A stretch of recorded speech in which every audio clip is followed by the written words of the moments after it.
आज की कहानी है जो जैसा करेगा वैसा भरेगा। किसी गांव में एक निर्धन किसान रहता था। उसके पास खेती बाड़ी के लिए जमीन तो थी, पर उस जमीन पर फसल अच्छी न होने के कारण वह बेचारा परेशान रहता था। एक दिन गर्मी के मौसम में वह अपने खेत पर पेड़ की छाया में आराम कर रहा था कि तभी वह देखता है कि एक बिल में से सांप निकला और फन फैलाकर खड़ा हो गया। अचानक किसान को संदेह हुआ, हो न हो इस सांप के कारण ही मेरी खेती बिगड़ रही है, इसलिए मुझे इसकी सेवा चाकरी करनी होगी।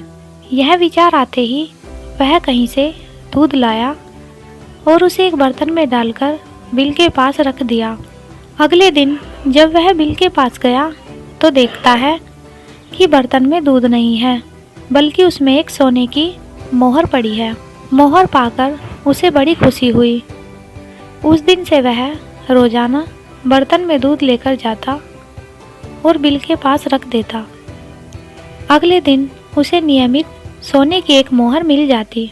संयोग से किसान को एक दिन के लिए कहीं बाहर जाना था।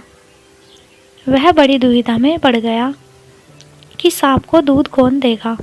बहुत सोच विचार कर उसने अपने बेटे से इस बात की चर्चा की और दूध रखाने को कहा।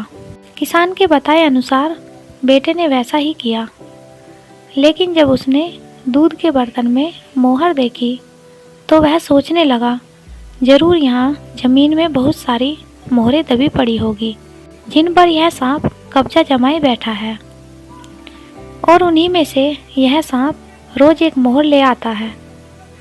तो क्यों ना इस सांप को मारकर सारी मोहरों को ले लिया जाए।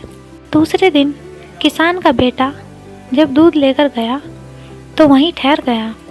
थोड़ी देर में रोजाना की तरह सांप बाहर निकल आया तो उसने बड़े जोर से सांप को डंडा मारा, लेकिन निशाना चूक गया। डंडा सांप को लगा ही नहीं और सांप ने उछलकर तुरंत उसे काट लिया। थोड़े ही अंतराल में लड़का मर गया। दूसरे दिन जब लड़के का बाप लौटकर आया और उसने बेटे की करनी और मृत्यु का समाचार सुना तो उसे बड़ा दुख हुआ, पर उसने कहा, जो जैसा करता है उसे वैसा ही फल मिलता है। इसलिए हमेशा इस बात का स्मरण रहे, जो जैसा करेगा वैसा भरेगा। लालच का अंत ऐसा ही होता है।